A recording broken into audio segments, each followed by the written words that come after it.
Happy Devils Sunday. This is the Let's Go Devils podcast, Season 9, Episode 2. Coming to you live from the Primetime Radio studios inside the bunker. Undisclosed location in beautiful New Jersey.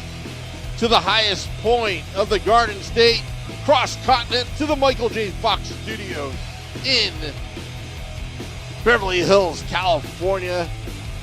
I'm your host, Sam Wu, here with Scotty SiriusXM, Liquid Metal, and Shorts Guy.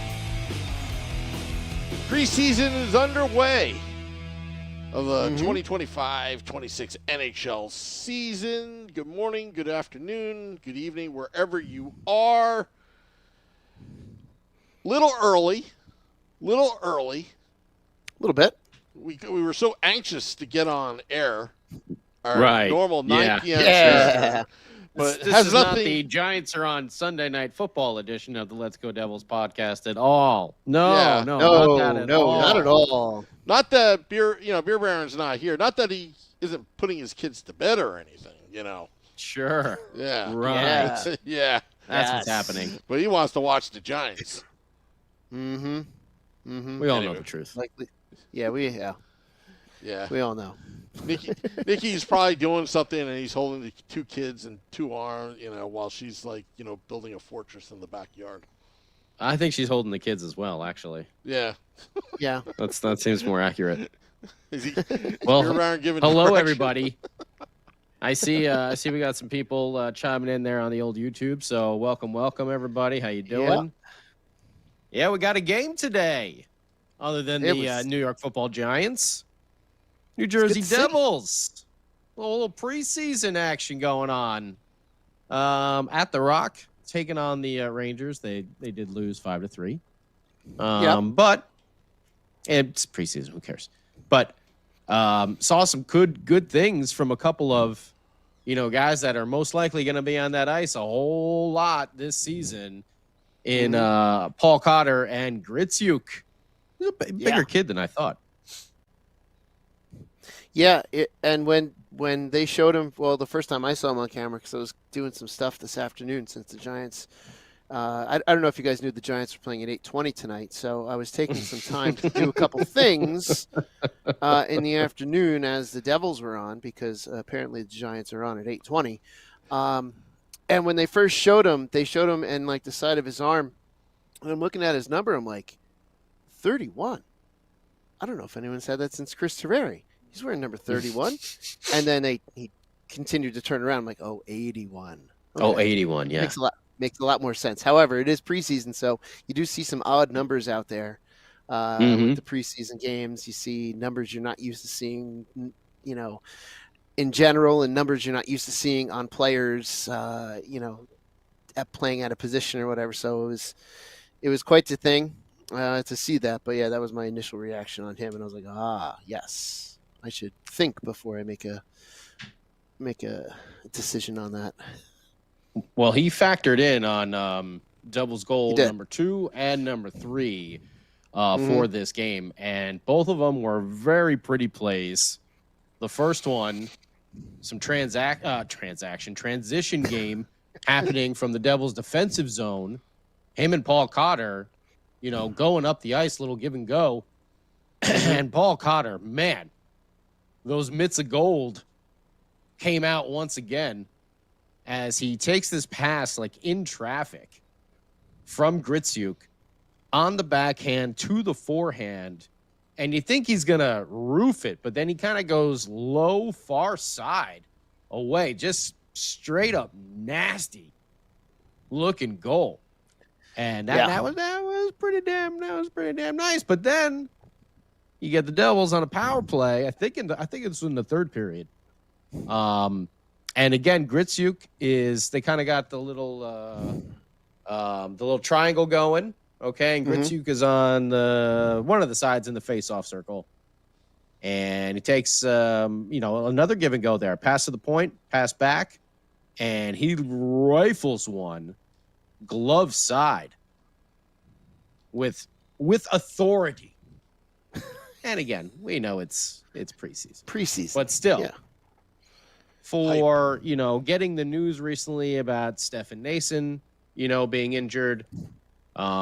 It's nice to see right off the bat one of these young guys coming in, and again, it's preseason, but he's factored in on two of those goals, and they were both pretty in the process. So I don't know about you guys, but that was my big main takeaway from the day. Yeah, I have quite a different takeaway from the day, and I didn't even notice at first. I had to be reminded of it from by Brooke. They are now showing shots on goal. The last network in the land to not show shots on goal actively during the game has finally changed their ways, and they were showing shots on goal throughout the entire game. I didn't even notice it. I was just looking at it going, oh, cool, okay, we have 3 shots. And then it wasn't until Brooke sent a picture, and I was like, oh, they're showing shots on goal. It didn't click for some reason. So that was my... Oh, you mean in the score graphic? On the score graphic, yeah. Yes. That's I've been wanting that for a long time, and here we are, and finally it's there, and I just accepted that it was there. I didn't even say, oh my gosh. I just accepted it was there, and I was very, very happy to see that because it's a stat that I love seeing. I know. I mean, I bought these 2 clickers to compensate. Oh, know? you were gonna? Yeah, but just like anything else I buy, it becomes obsolete. Just like I don't know, no. my Marino jersey, the Stefan Richer jersey back in '96. Which one do you want? McLean starter jersey or Richer starter jersey? I want Richer. 2 days later, it gets traded. He's gone. Well, that was your fault? I got a Richer jersey. I didn't know that was Sam Wu's fault. Damn. Of course, it's Samu's fault. Thanks, Sam. Why wouldn't it be? If I really wanted to be a jerk, I'll get a I don't know, a Nico Hischier jersey. Ooh, boo. Ooh. Boo. Don't do that. Oh, you can probably get people. I've heard he looks ripped coming back Yeah. to camp and everything. That's been the word around town. Wow. He's been beefing up. He went to superhero school apparently over the summer. And remember when Chris Pratt lost all that weight and started just hitting the gym nonstop? Yep. I don't think Nico Hischier looked like Chris Pratt, but before that. But either way, there seems to be a transition that happened, and Nico is jacked. So we hear. Wow. Sam. They don't call him the best color man in the world for nothing over there, folks. Wow. Hey, you know what? We all need a little beef in our lives. By the way, Yep. I'm still trying to convince American Whiskey to serve Sam salads. Well, I can see By you're the way- well researched for the day, sir, aren't you? he is. Yeah. By the way, Sam is now going to start taking super chats to not buy a Nico Hischier jersey. Yeah, exactly. Wow, we got $1 million here.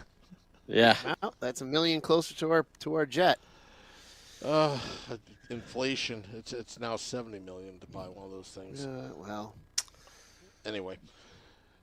All right. Well, either way, it's nice to see Gritsuk, come in there and make an impact. Just right off the bat, give the kid some confidence. Hopefully it just flows with him, and he just is a natural out there on the ice. That's what we're all hoping for right now. Yeah. We'll see. We'll see what happens, obviously, when the regular season comes around. But to get that sort of performance right off the bat, it's good reassurance for Devils fans. To say, hey, some of that hype for this kid is for real. Yeah, and he's coming in at 24, and he's coming in after playing, I guess what you can call a step down, but not too far of a step down in the KHL. So it's not like he's coming in playing college kids or juniors. Right. No, he's coming in as an established professional hockey player. So aside from the on ice stuff, he also has the off ice stuff figured out as well as far as being a professional is concerned. Now, he's transitioning to a new country and he's going to have to figure that out. But that's going to be less of a hassle for us with him is the fact that he's already a seasoned veteran. If you want to think about it, at 24, some guys' careers true. are over by 24.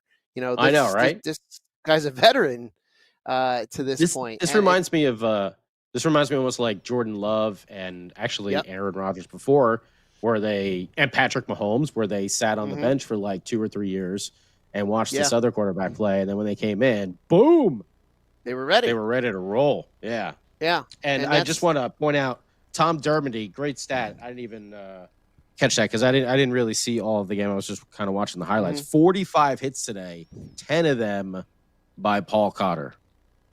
He could be a hit machine, and that was the big. Oh, he is. He is a hit machine. But that was the big thing you brought up when he was brought to us is his hits, and then we found out he had hands, so it was a combination. But he's having about a quarter of the hits today, in a preseason game no less. I know it's against the Rangers, but preseason games aren't really going to be known for a lot of hitting. You're out there trying to make it through preseason, trying to make a splash with the coaching staff, show them why you're supposed to be there, but also not get hurt too. So for him to be playing physical already, that's that's kind of a big deal. That's just the way Paulie does it. That's the way Paulie does it. He's as frank as Sinatra.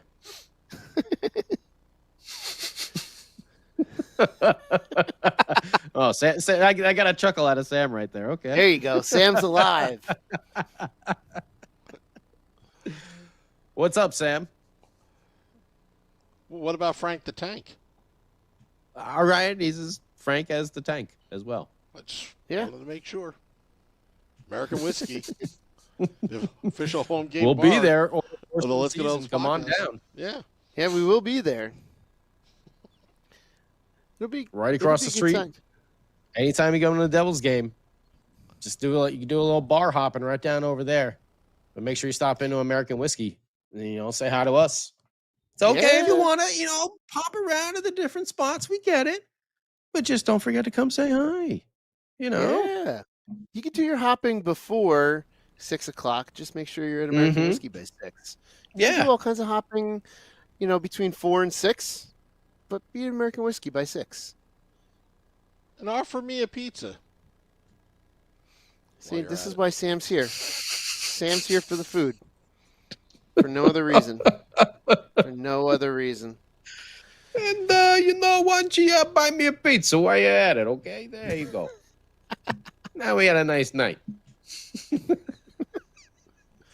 No, see, with Sam... See, that's the thing with Sam. When you offer him food and you get him something, he doesn't go away. He's just always there. Opportunist. I think Sam should bring that. You certainly are. Sam should bring that goal helmet, and anytime someone buys you food at the bar, like the goal helmet's got to go on, like, Oh, that's a great idea. Yeah. Mrs. Wu, I'm helping you out if you're listening right now, so we can keep an eye on Sam. He doesn't realize it, but he just tagged himself. We need to have catfish on the menu. Catfish. Oh, you and that catfish. Like what we had at Taj. Catfish. You were the only one that ate the catfish. Oh no. A lot of people ate the catfish. No. When we started That's just what they told you. When we were on a do people like the catfish? Oh yeah, people order it a lot of people do. It's one of our best sellers. Yeah, of course. I love catfish. I hate fish. Nope. Wow. Really? I thought you liked fish. No way. No way. No. I'm not a big cooked fish guy. I like sushi though. I eat a lot of sushi. Nope, not even that. Not even sushi. Sushi, once you get used to all the textures in your mouth, then you're cool. You got the rice, and you get the seaweed, then you got the fish, but it doesn't taste fishy. No. And your stomach can handle all the worms, the tapeworms that it brings, then you're all right. What? What sushi? What restaurant you going to, Sam Wu? Don't go to that sushi restaurant. What, all you can eat sushi? Hey, come on down to worm sushi. That's Grade A from the health department Yeah. right there, all over at Warm Sushi. Go ahead. I'm sorry. I was going to answer Brooke's question. Yes, they'll make martinis at American Whiskey, but I know the one she wants, so we'll have to talk to Alejandra when we get there. Well, I'm sure they make some good margaritas. Devil Heaven is excited about Gritsuk. Yeah, that's what we were talking about. Paul Cotter All as of us well. are. The one thing, I didn't see all the goals, but apparently Nico Dawes didn't have himself such a good game. Again, preseason, not really too much to worry about. But yeah, I think he let in 4. I think he got lit up for 4 in the second. So I think it see was if it's a continuing 3 trend. saves and 4 goals or something like that. Oof. Yeah, it wasn't a good period. That's not a good percentage. Yeah. Woo! Super chat. Thank you, Joseph. Joseph McAulty or Ollie. We need to move Casey. He's too good to not be starting defenseman. Nemec is preferred clearly. I'm waiting. I don't know. I wouldn't say that just yet. No. Perhaps. You need Because, depth on well, defense. listen, Nemec had a great playoff run, Yes. but it was a little shaky up into that point. And I know I've He said has this to prove before it. on this show. Let's see if it's a full season of this wonderfulness. I venture you to look at the statistics of one Ty Smith, who in the short blast in his little shimmy shake move up at the blue line had a lot of us Devils fans wowed. And when he got traded, it was like, oh. And I don't even know if I think he's out of the league. He's only just bounced around, between AHL and NHL level. So before we crown one of these, there's a couple more coming too. I heard Sheldon Keefe was quite impressed with Ethan Edwards, another Michigan defenseman that came along that played at the same time as Luke. And I don't know if I think Casey was there at the same time too. Owen Power. But Ethan Edwards apparently has been having a nice camp. So we'll see where we end up with all that. Looking it up now, Ty Smith currently has no contract. There you go. Mm-hmm. Because I think So he was sent to Carolina after Pittsburgh. That was that trade that Carolina and Pittsburgh made. He was like an ancillary piece in that. And he was with the Hurricanes 24-25, and he's currently a UFA. He's actually in Hoboken right now, cooking up steaks. He's in Hoboken right now? Yeah, cooking up steaks for Jack and Luke, and delivering them. He's doing a little DoorDash from his apartment. He's their butler? Listen. Like the old Seinfeld? Because he's my butler. If he's in Hoboken making steaks for Jack, I got an inline hockey team that he can come play on while he's waiting for his pro contract. I can guarantee he'll do phenomenal there. Oh no, we want him. We'll take him. I'll take any former NHL player to be on my team, including Ty Smith. Well, you don't trust Billy Bean? No, I don't. No, he's been my defenseman. No, I don't. Well, Shorts guy isn't, but yes, Devil Heaven. The Devils are pretty deep on defensemen at the moment. Billy Dean doesn't, his depth, not so much. But the big club, space, though. He takes up space. He takes in front of the crease. Yeah. His beef analytics is actually not that bad if you think about it. But everything else, I'm not sure about. What's the best aspect of Billy Dean's defensive game? He takes up space. One knock on him, he's like Swiss cheese. The pucks and the players get right by him. Oh man. Poor Billy Dean. Poor Billy Dean. Devil Heaven, what will it take Luke to sign for my inline team? We'll pay his league fee, and we'll buy him beer. That's what his contract will be. So Basically what do you it. think the holdup? What do you think the Woo-buff. holdup is?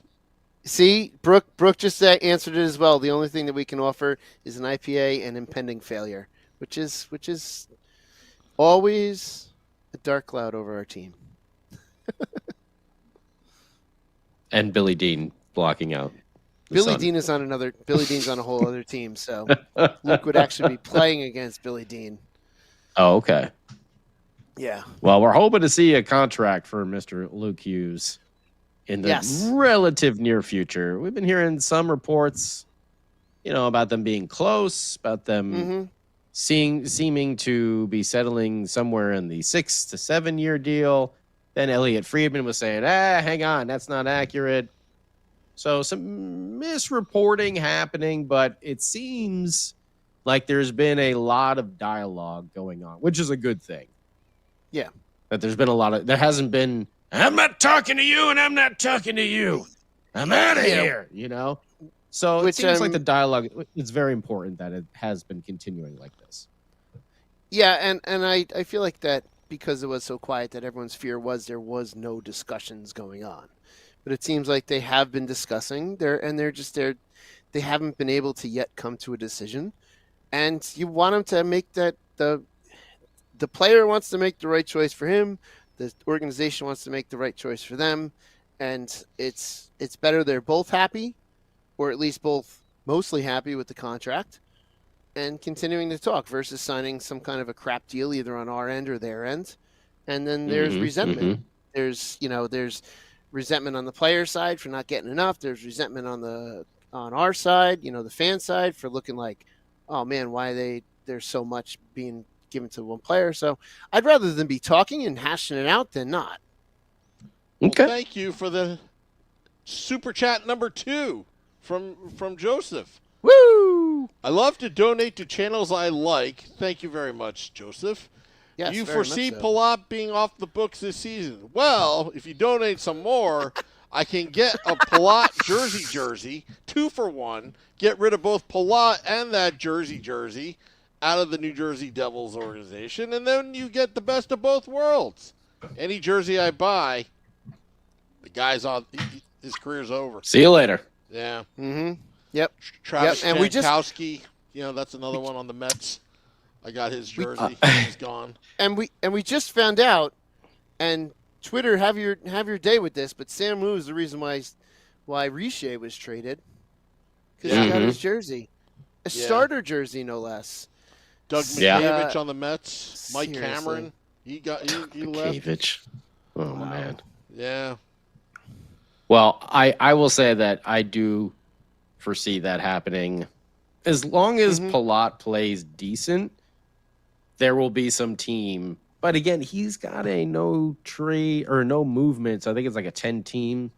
Yeah. So it might be tricky, but I can see them now. I mean, with Kovacevic going to be on the injured list, I think Nason will be as well. I think that's what I was reading.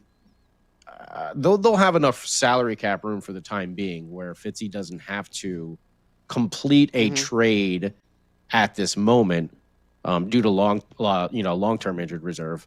He doesn't have to complete a trade at this moment. He can use that cap space from the LTIR and sign Luke and maybe a couple PTOs or whatever and make our way forward. But eventually a move will have to be made, and your 2 obvious choices, I think, are Palat and probably Dougie Hamilton, because his contract is just so massive. And he's got a lot. He's got worth too. He's got some worth. Yeah, Palat's got the modified no trade clause with a 10-team list, but it also says as the no movement clause. It also listed as having a no movement clause, meaning that nothing can happen without the player's approval. So there's potentially maybe a team that they can move him to that might not be on that list. And that's why they can't bury him in the AHL. And that's why they can't bury him in the AHL. Yeah. Damn it. Yeah. He's got that NMC. Ah! Ah! All right, I got two questions for you guys. All right, let's hear it. First off, and this is a completely hypothetical, but I think it may. I was reading some gossip on the old interwebs from a couple different NHL, rumor sites and blah, blah, blah. Mm-hmm. And someone pointed out the idea that if the Devils struggle through the first half of the season, that Sheldon Keefe's job might be on the hot seat. If that's the case, if they struggle. You think that's true?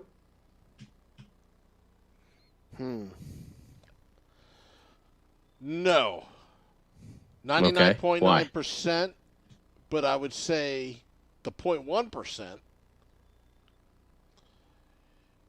First off, his track record speaks for itself. You gotta look at the whole body of work with Sheldon Keefe. Second, all right, hang on. One second. I'll say this. Say at the new year, at January. Okay, January 1. Say they are 2 games under 500. Stay the course. Stay the course with Okay. Sheldon Keefe, and I'll tell you the reason why. Who are you going to replace him with? That's the $1 million question. That's my reasoning for 99.9%. Okay. Unless I don't know, John Cooper. We trade for Palat for John Cooper down in Tampa. But you wouldn't feel like his, job might be in jeopardy if they're not playing up to the expectations of where everyone thinks that they should be with this roster. David Blitzer in that press conference was gushing over Sheldon Keefe when they hired him, and not because he was gushing. He told the reason why.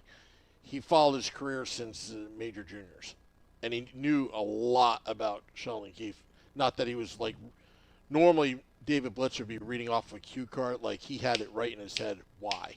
And I was actually pretty impressed that the actual owner knew why. Knew why. He liked him. Yeah, instead of being told why he should like, So that's my reason. That's my personal opinion. We all have opinions here. I'd like to hear Shorts Guy's opinion.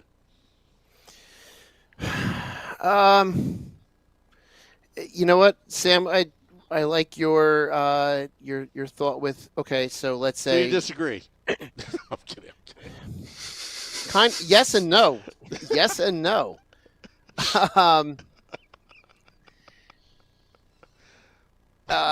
Because if there's no one available to replace him, what's it going to do? But I also think this team needs to show that they're good, that this team needs to win in order to do the big things that we all are hoping for, such as getting the third Hughes brother to come here, and Markstrom to re-sign.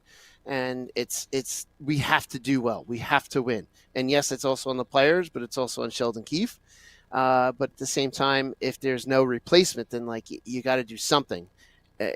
I could see maybe Fitzgerald being more open to a trade versus getting rid of Sheldon Keefe, and to see if maybe bringing in a different player or shipping out a different player would change the dynamic of the team to make things better. So, with the exception of a very small number, let's be ready to potentially say goodbye if they don't, do well. So it could be maybe a trade at first, but if it's still not going well, 2 games below 500 in January, it's tough. But that's not taking into account what the rest of the Metro is looking like too. If the entire Metro division is just sucking it this year, okay, because all you got to do is be top 3 in that division, which it's one of the hardest ones in the league. So you guys are saying use your brains. Yes. Okay. Yes. All right. Okay. Yes. Another super chat from Woo! Joe McAulty. Needs and Stevens would probably both be down to fix this team. After watching the Jets today, it's all I on heard that. ownership. Nico is a winner. Jack gets hurt. Lots of comments in that super chat on YouTube Live. I don't know where to start with that. I've been on record in saying this, that if the Devils could you find in some capacity to bring Scott Stevens back to the organization, like on a full-time basis? I think that would be wonderful. Niedermeyer, he's a West Coast guy now, you know. You know, he likes saving the environment. He's doing his own thing. So I'm not so sure if he would come back. But like the thought process there, watching the Jets, the Jets, Jets, or suck, is what our buddy Hans would say. Yeah. Of the Meadowlands, not the Winnipeg. It's all on ownership. Yeah, look. You know, I mentioned this to Nick Villano on PucksandPitchforks.com, State of Fan Address. And, you know, with ownership group owning pretty much, I don't know, big soccer team, the 76ers, the Commanders, David Blitzer owns part of the Guardians, and, you know, at one point I think he owned a minority owner of the Steelers or whatever. At one point, right? And now you got this $1.7 billion stadium that they're going to build, it's going to be $3 billion or something like that. The old RFK stadium site and all that kind of stuff. And if you remember that the 76ers had this grandiose plan to build in Center City, Philadelphia, which I thought was stupid because my family were like, get them out of Chinatown. But out of nowhere, they stopped and went with the cheaper route to do a deal with the Flyers to renovate or whatever. And with this, you know, with Joshua Harris, his full focus, his passion is with the Commanders. Do you think they're going to have that kind of same, like, passion to make the Devils a Stanley Cup winner? They're spread too thin, I think. Thank God he didn't buy the Mets. That's another issue, but that's another podcast. All right. Well, after that, can I ask you guys the second question that I wanted to ask you? Sure. Yes, you can. All right. Second question was, who do you think has the potential, or do a little season predictions here? Who do you have selected as your breakout candidate of the year for the Devils? And it doesn't have to be someone. It doesn't have to be otherworldly, but for our team, important for our team, who's going to have a breakout season for these New Jersey Devils this year? I know who I have in my mind. And I'll say my first one so you guys can think, but it's someone who I'm thinking maybe after all this time, it was a very high draft pick. He's played on a couple different teams now. He showed some sort of glitz, but it's never been consistent. Okay. I think this is the year that Cody Glass gets it all together and maybe doesn't have a 30-goal season or something like that, but just consistent production, steadiness out there for an entire year. And I think that will be extremely noticeable on this team where I can't count how many podcasts we talk about the need to fix the bottom six last season over and over and over again. So for my, I'm thinking breakout candidate who's going to have that season where you're like, yeah. And again, like I said, that'd be 30, 40 goals or something like that. But just having that really good season that people have been waiting for. I'm looking towards Mr. Cody Glass.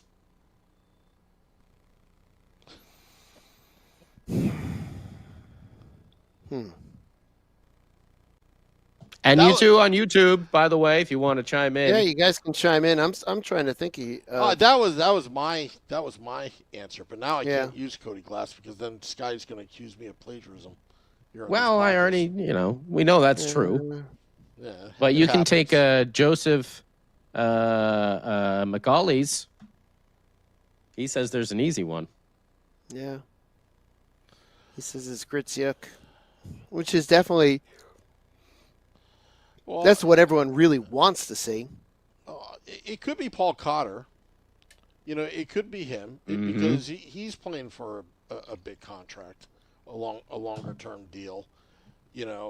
Trying to establish himself as I would say a physical presence on that bottom six, somebody that can put up points, can wear down the opponent and eat up ice time, while the top six are on the bench when the third line's out. If he performs, and he was inconsistent last year, you want to talk about if you put him on a line with Cody Glass, that could be.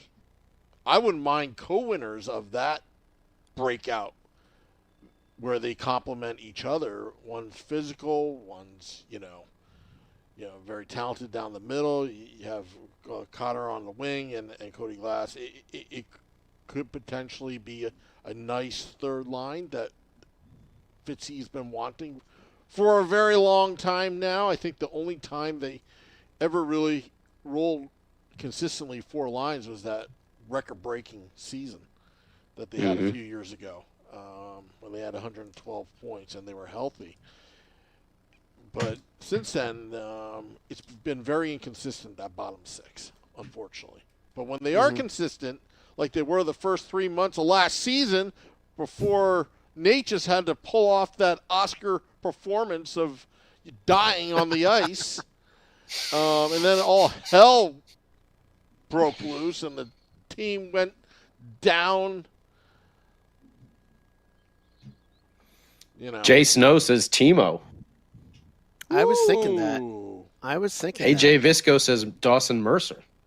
Ooh. Bold predictions. Yeah. Man, I can go into, I'm like my brain is firing like a million different directions of I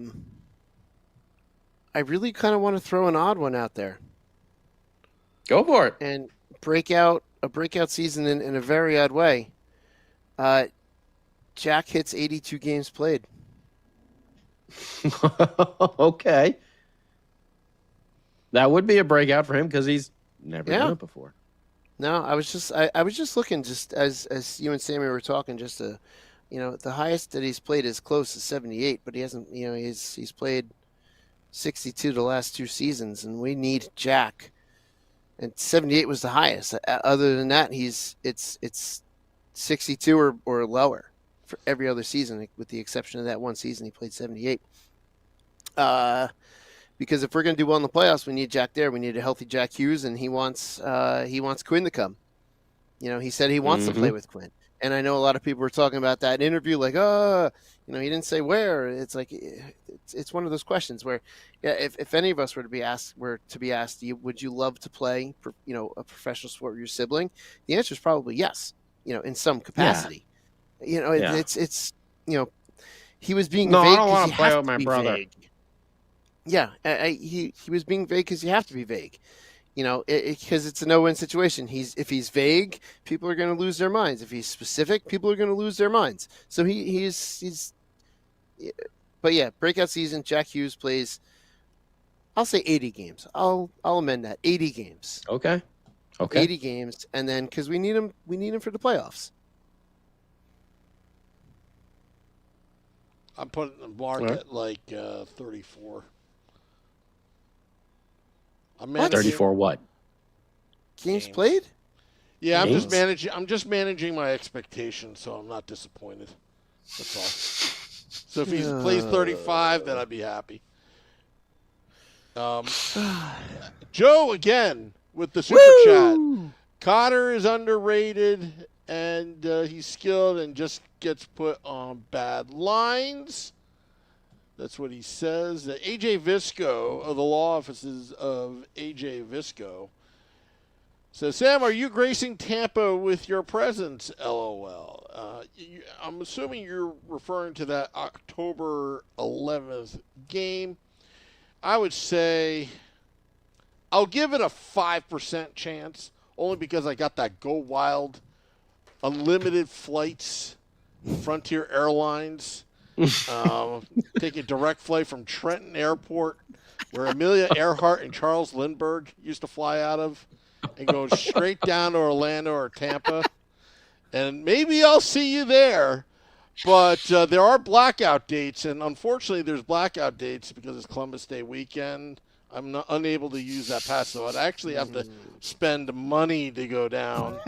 So, if the Super Chats keep up between now and then, maybe I'll grace your presence, or if we can find a way to sue my old employer and, you take your 50% and I let no money down on my part, I'm okay with that too.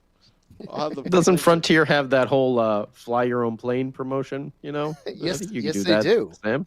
Yes, they do. Yeah. I love flying Frontier out of Trenton. It's such a good time. It is an awesome time. I mean, hanging out of the bar beforehand. Yeah. They got good food. You get to see that plane. I wouldn't. I've never been to go the that far. to the Trenton Airport before, so I don't know. Oh, if it's an amazing. experience Let's put to it this speak of. way. You can get there at 4 or 5 in the afternoon or in the evening, whatever you want to call it, and you're there before the TSA agents are even there. Yep. They literally inspected both bags, my personal carry-on and my. They ripped it apart last time before I went to Cocoa Yes, they Beach, did. Florida. Yeah, it was. Security's tight there. They don't mess around, Yes. TSA. Yep. So that's like the best part of flying, or even going to a Devils game, is getting patted down. Love it. Love it. Yes. Security's super tight. Love the attention I get when I get patted down. Sir, what? Are you having something in your pockets? It's like, oh, hold on, let me check. It's that fortune cookie from lunch. It's always a fortune cookie. Fortunately, it's a Always burrito. fortune cookie. It's a pocket burrito. Yeah. It's Wendy's Biggie bag. Oh, Yeah. all right. I think we might need to start heading over to final thoughts on. Yeah, Yeah. Giants game's Yeah. about to start. I was gonna say, did you guys know the Giants game? The Giants are playing in 8:20. I didn't hear. Oh, I didn't know.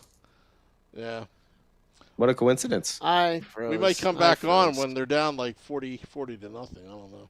There you go. There you go. And at the start of the second quarter, it is Kansas City 32, Giants nothing. Nothing. Listen, fantasy wise, I'll take it tonight. I'll take that fantasy wise because I got Mahomes. Oh man, that's who I need to not have a good game. Did Tay Let's see. make it to the game? Did she fly in? We're gonna find out. Hey Sam. I don't think she Sam, takes Frontier though. Well, Sam, Brooke just put in the chat. She flew Spirit once, and actually it wasn't that bad. But Frontier is not a risk she is willing to take. Well, I have news for her, okay? According to Forbes magazine, Frontier Here we Airlines go. is ranked #1 for low-budget airlines in terms of safety. Spirit didn't even make the list because, you know why? Because They're high budget. probably. I don't know. No, go to Forbes.com, 2025 Yeah. listing. That they had me there. I was like, okay, if I'm going to be safe, I'm going to get that Go Wild pass for $299. Now it's Is like that up your- to $599. Is that your Sam final got thought? put in Group 6 one time, and he said, "The hell with this! I'm going low-class airfare from now on." Yep. Southwest, the memories. Anyway, who's going first? Well, my final thought is I'm going to stick with the same thing I've been saying for a couple weeks here. The the health of this team. We already seen an injury with Stefan Nason. I know I think LeChance got dinged up at the Prospects game. Yeah. Someone else did too. A couple got dinged up. Lene Minors. Amenaho, I think that's it. Yeah, there's minor things, but still, as Short Sky was mentioning, we've had injury issues with this team for a few years now. So the health, we can get these guys to stay healthy for an entire season. They will wreak havoc on the NHL. So I'm going to stick with my same final thought again and just say that I really want to start this season as healthy as this team possibly can be. You're already down Nason now. I didn't see how long is he going to be out? Did anyone see that? I don't think they said, or at least if they said, I missed it as well. Even on Puckpedia, it didn't say anything. I'll have to look it up, but that'll be my final thought. Stay healthy, team. Stay healthy. My final thought is simple. We have live shots on goal along with the score and the time. And I am thrilled. Oh, happy day. I can stop complaining. At least about that. All right. There you My go. final thoughts. Just want to take a little time out, a little seriousness here. Bernie Parent, hockey legend, great goaltender, passed away today.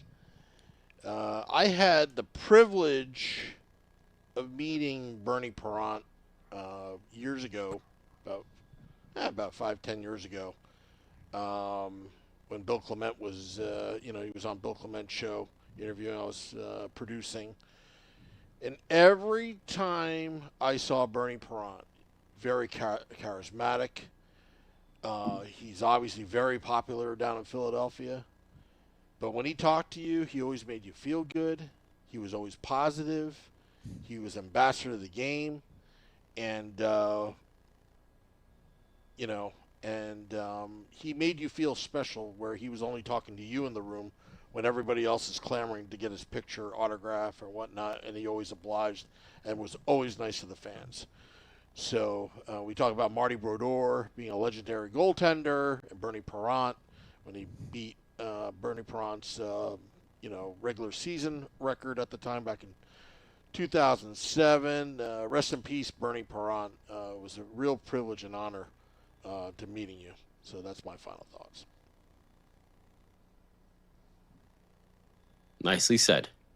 Absolutely. Yeah, he was a really nice guy. His wife, Jeannie, was just such a nice lady. And I actually did, through Chico, meet his daughter, Kim Parent. And the meeting was actually about her starting a podcast. And Chico wanted to introduce us. And I was, I won't say giving advice, but giving stories. He's like, Chico's like, don't listen to him, but I just want you to know what he did. And then, I'm just kidding. But it was really cool to meet her. And she was very good friends with Ray Shero because, all the players' kids and even Fred Shero, Ray Shero, they all hung out. It was just hearing stories about that and all that. But anyway, all right. So dropping the podcast at midnight. Keep it here. Season's back. Yeah, we're going to get out of here for that Giants game. Till next time, let's go Devils.